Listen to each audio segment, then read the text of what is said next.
rematches.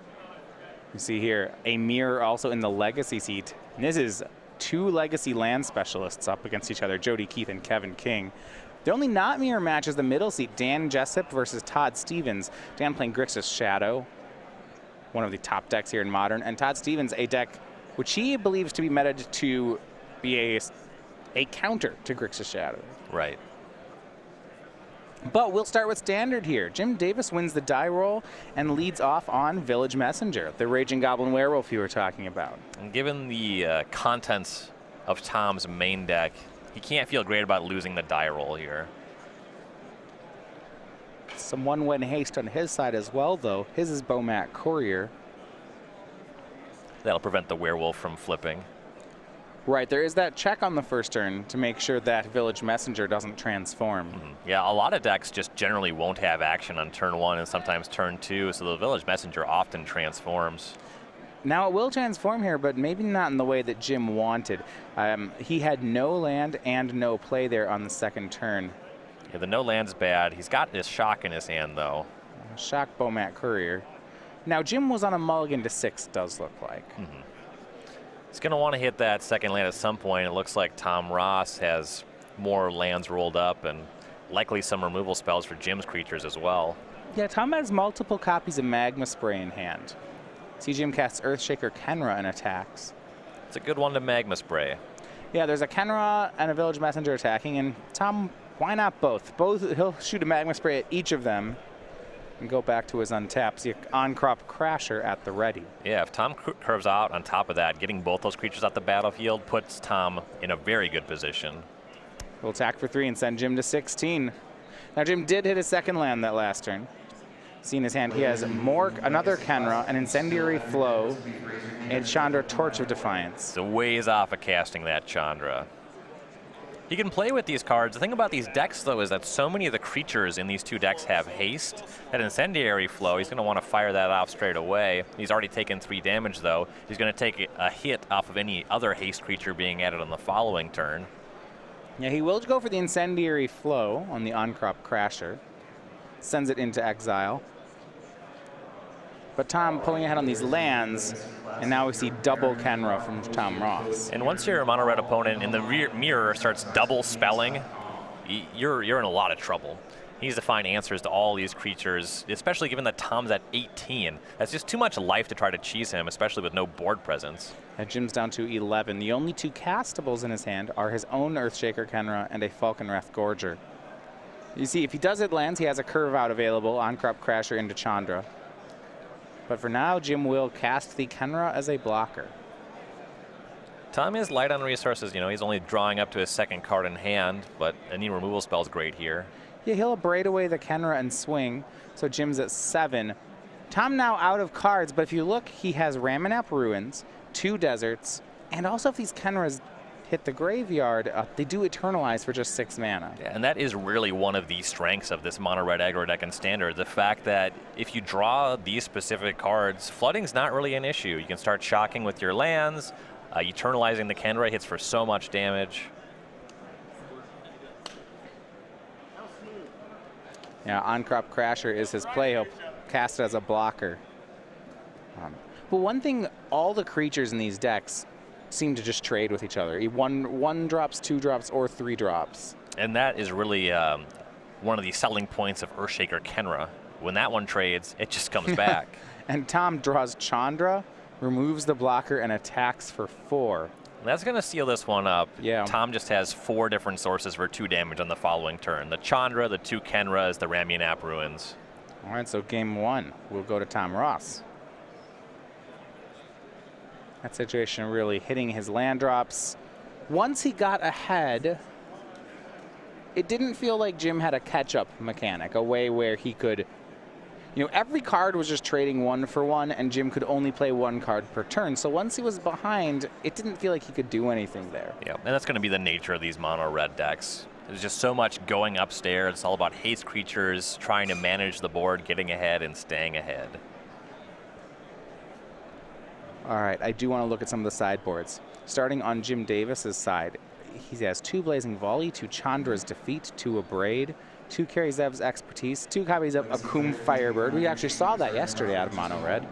A pair of Glory Bringers, a Seagate Wreckage, a 3rd copy of Chandra, and a single copy of Magma Spray. There's actually, if he wants to go bigger and maybe transform his strategy, there's a lot of tools for Jim Davis. Yeah, the efficient removal spells here, you know, the Magma Spray and also is a good argument for Abrea. Those play well enough here. The Chandra's Defeat's really great because it's the 1-mana catch-all for, you know, red creature at any point in the curve. The big find here, the 2 copies of Glory Bringer.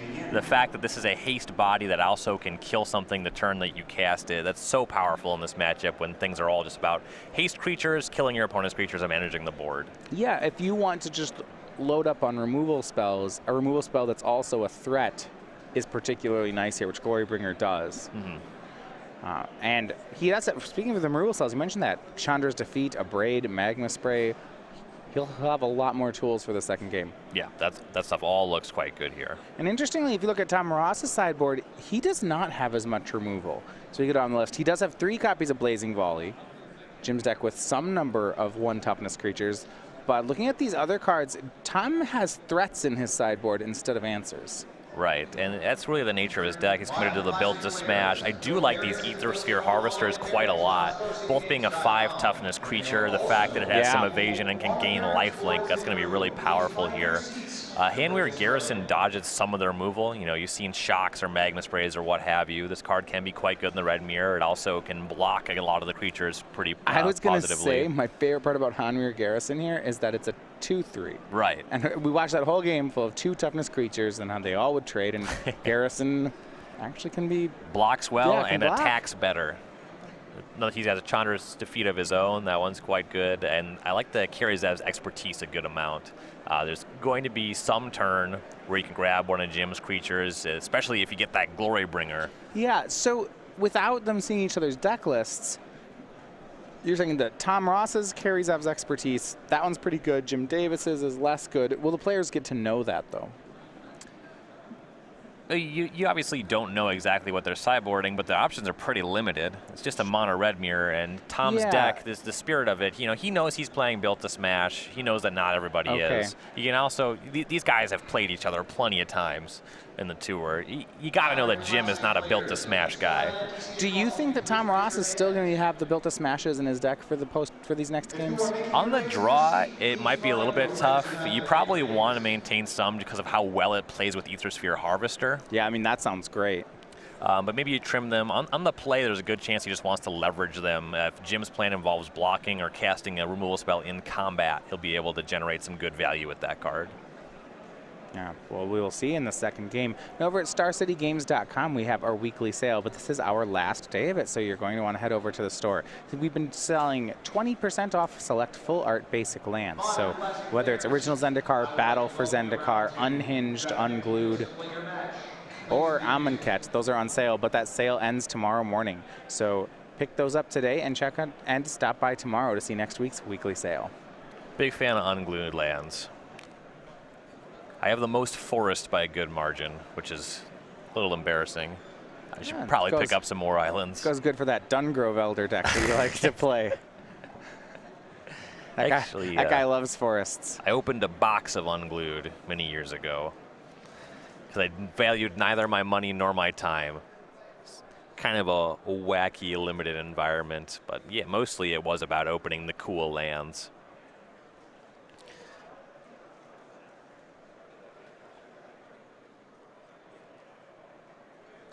Well, the other mirror match finishes the first game. Over in the Lands mirror, it is Jody Keith with Lands winning game 1 over Kevin King. Yeah, sometimes the Lands mirror can go quick. Lands is a deck that gained a lot of closing power once you gave it the Dark Depths combo with Thespian Stage. Yeah, I want to say back in the day before the Dark Depths Thespian Stage interaction was printed, this matchup was such a grind. You would, you know, you try to Bazooka Bog the other person's Barbarian Ring and then mill them and hope that they would mill out. It was really a slog. Yeah. Well, Tom Ross won the first game. The mono red player here. One of the mono red players. One of the mono red players here. I would say the player you associate with mono red. Right. See if you can take the second. He'll be on the draw. And we're underway. No one drop for Jim this game.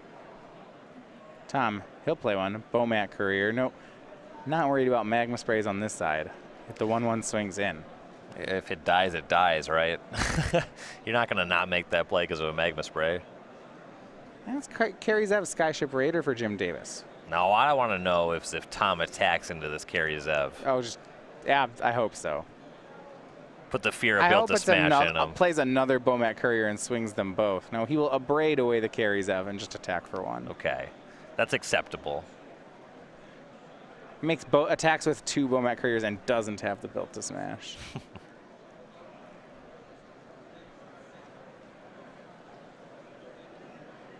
Jim has a good mix of 1-mana options here. It's like a couple Gorgers and a Shock. That'll do a good job of turning this board around. And that's what he'll do. Plays 2 copies of Falconwrath Gorger, leaving up single red. Does look like Tom saw built to smash in his hand that turn. So there's a bit of a timing check.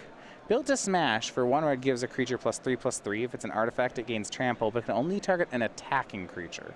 So there's this window where if he wants to use shock on it, he should do it before Tom declares attackers.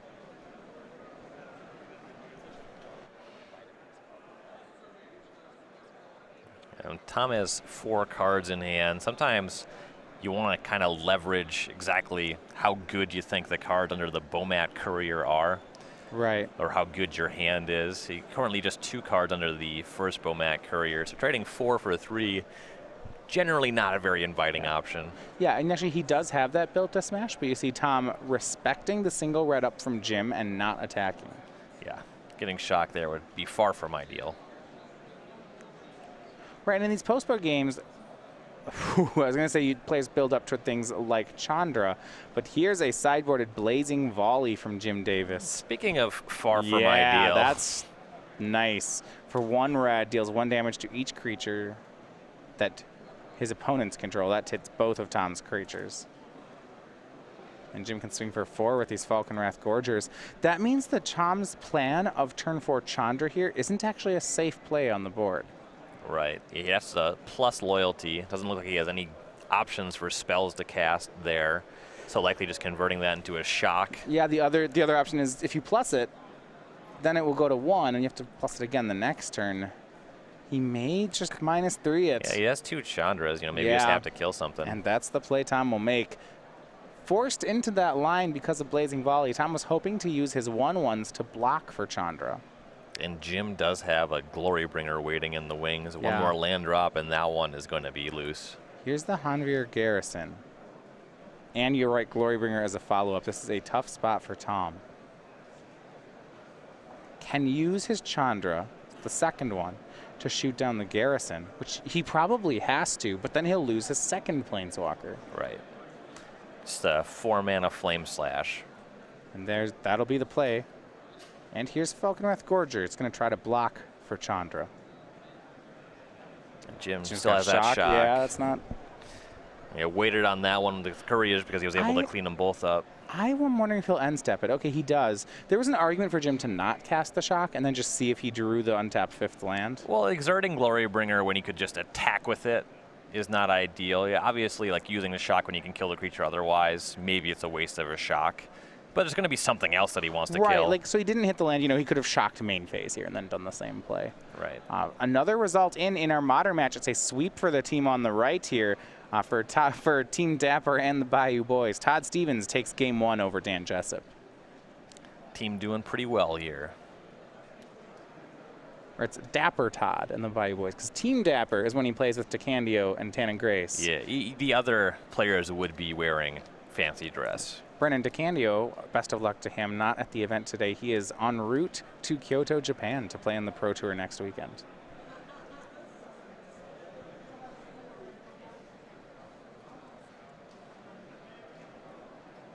And Earthshaker Kenros added that turn. And now we feel like we're watching game 1 in reverse. It's Tom's turn to have to block to stabilize. And what I saw from game 1 is That does not work well in this matchup.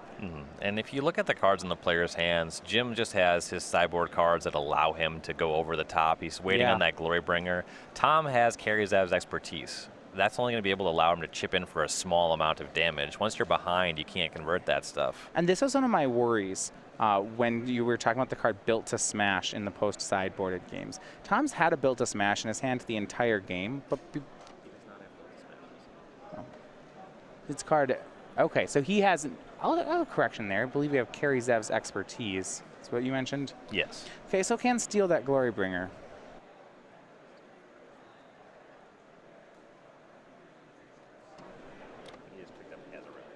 Okay, so the card he picks up there is, we believe is Hazoret the Fervent. He's got a Sun-Scorched Desert. He's trying to see if you can get in some chip shots here. He's facing down lethal on the table, which is the problem he has to manage well, this here. is just the thing. All these cards, even after sideboard, just don't block particularly well. Right. Yeah, here's Hazoret. Now, he's only got one card in hand, so as a 5/4, sure, Hazoret could block. You see he'll just attack with the card, though. So that puts Jim to 11. He'll have to be using the Kenra to block, and with that dead, that's going to end the game. Yep, shoots down the Kenra, and we'll go to a third game. And yeah, those sideboard cards from Jim, I mean, it's the removal spells, where the turning point of that game felt was the Blazing Volley. Yeah, that was huge for Jim. Yeah, Tom was hoping to use Couriers to block for his Chandras and then use Chandras to gain advantage. But once the Couriers were swept away, you saw both Chandra Torch of Defiances ended up just being Flame Slash, a 4-mana kill spell. Right. And you see Tom reaching back into his sideboard here. He saw that Jim has a lot of this low to the ground removal. Might be reconfiguring. Could also just be trying to get more aggressive on the play. He does have some options here. This will be the first game that Tom is on the play. Yeah, Jim actually was on the play for both of our first 2 games. You see some re-sideboarding from Tom. Not surprised, especially in this matchup with so many haste creatures, to see a switch of strategy on play versus draw. And it could also just be that once you see the Blazing Volley, you're going to hedge around that one. Yeah, I mean, you'd want to probably cut some of a Bomat Courier. Yeah, you don't want to commit too many 1 toughness creatures into that one. Yeah, if you look at Tom's list, he has 12 1 toughness creatures in the main. It's the set of Gorgers, Kenras, and Bomat Couriers. I mean, maybe Tom wants some of his Blazing Volleys if they already aren't there. Tim's deck even softer to it. He has the same ones, and then you add Village Messenger to the mix. We didn't see any messengers in the sideboard game. That might have been what was cut for some of those removal spells. Do you think that's the first 1-drop that goes when you start boarding out these X1s? It has the kind of most upside as an aggressive creature. Bomat Courier can technically draw cards. Some people jokingly call that Tidings, Raging Tidings. I don't know. It's very rare that we see it draw cards, but it can. You're right. You're right. The Falconrag Gorger is already also pretty poor. I guess like the Bomat Courier is the one with the highest upside, and the other ones are generally expendable. I could see an argument on play versus draw with Village Messenger too. Sure.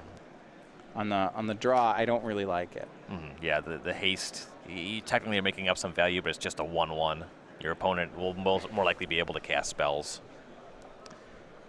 Well, they'll play a third deciding game. Now, of Star City Games, we have StarCityGames.com's Game Night. It's Game Night somewhere. These are exclusive pins and tokens produced by Star City Games, given away as prizes for playing in local tournaments near you. So July, we'll be giving away the Goose of St. Traft. You can pick this up by playing in a game night. This Angel and pin here. See a 4/4 flyer. Angel can be used for the card Geist of St. Traft, part of our parody series. Next month, the promotion will be the Puggernaut. This is the 6/6 artifact creature beast. And if you get signed up now, we can get you signed up in time for the September pin and token, which is going to be the Smell Snare. No, the Smell Snare is not the skunk. Of course, it's the wizard dog that's trapping the skunk. You can find a location near you and get your store signed up at starcitygames.com/game night. The pin's the skunk, though, because it has a good color scheme. Got to have a good skunk aesthetic. Well, for Jim Davis, he was our players champion, the captain of Team Metagame Gurus, the 33-year-old from Long Island, New York. 11 open top 8s with 2 wins and 3 invitational top 8s as well. He's been the mainstay on the team. The Team Metagame Gurus having a roster shakeup this year. But Jim has remained constant. Also, streams quite a bit. The fearless leader. Also really into music. Does backup vocals for his band Teach Me Human. She features on his stream periodically. Does Magic full-time, something that I'm sure a lot of viewers wish they could do. You know, and you have to give credit to Jim for the full-time Magic player. He's really made that work. You see Metagame Gurus doing a lot of local interaction. They showed up here in Duluth, Georgia the day before at a gunslinging Beat a Gurus event locally with the community.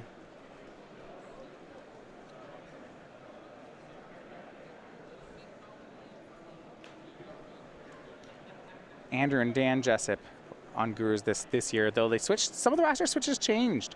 Ben Friedman and Frank Scarron now part of Metagame Gurus. Very strong pickups for the team. Yeah, absolutely. These are players with some good Pro Tour experience. Some GP wins. Frank Scarron, largely known as a limited specialist, but we've been seeing him do very well in Constructed as of late.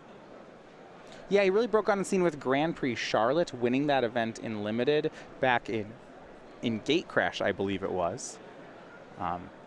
Then took a break from the game for about a year, and now is back, and we already are seeing him produce results.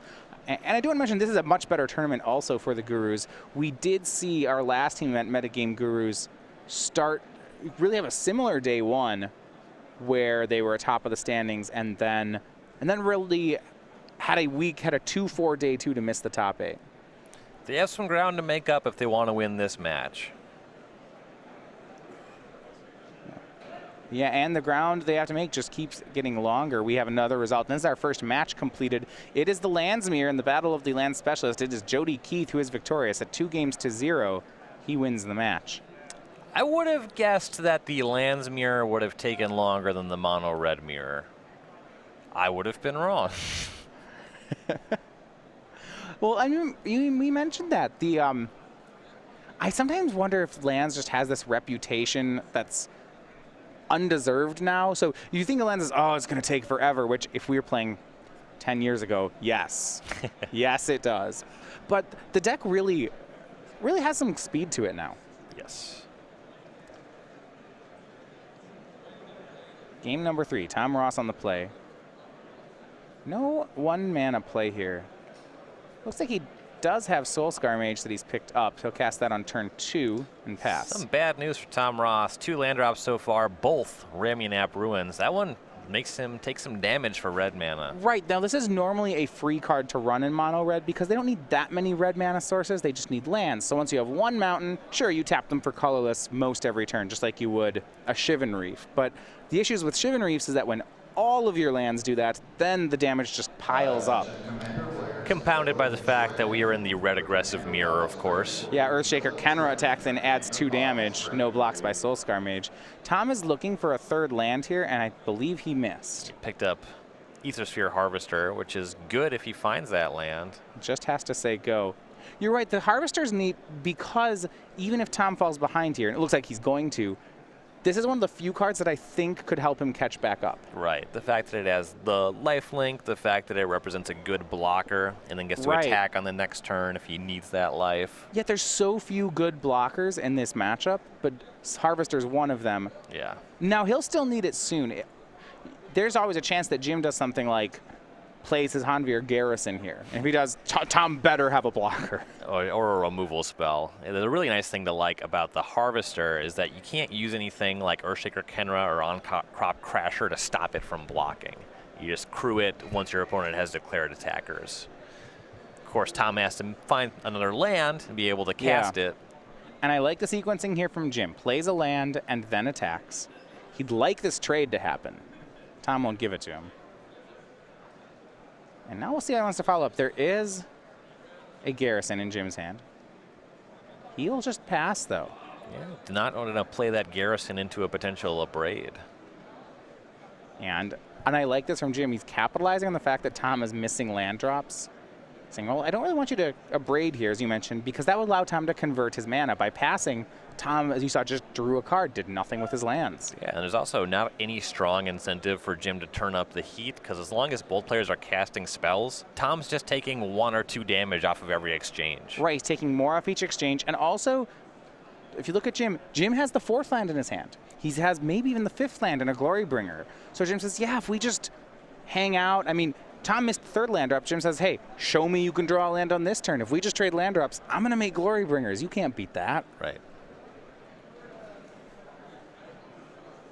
Tom will Blazing Volley away the Kenra and attack with Prowess for 2, but he did miss the land again, and this is really rewarding Jim's play. Something I really like about Jim's sideboard plan here is you see he has brought in that Seagate wreckage. He just says, that's so good. Yeah. I am the control here. The only thing that he didn't do to fully cement that is that when he had the choice, he took the play. If he was really bold, he'd have taken the draw. Actually, the mono red, or the red deck wins mirror is one of the matchups, especially in Standard, where we will see players choose the draw. Right. I don't know if their decks, these decks, they can slow down their decks. I'm not sure they can slow it down enough to start taking the draw. Given that so many of the creatures actually prevent blocking, it does make sense. Well, the Garrison will be cast here by Jim, but he's got some bad news from his teammate Dan Jessup, and that's that this game's not going to finish. Todd Stevens, 2-0, wins the Modern match. So with that, it's going to be Dapper Todd and the Bayou Boys staying undefeated. They pick up 2 match wins, and they will win the round.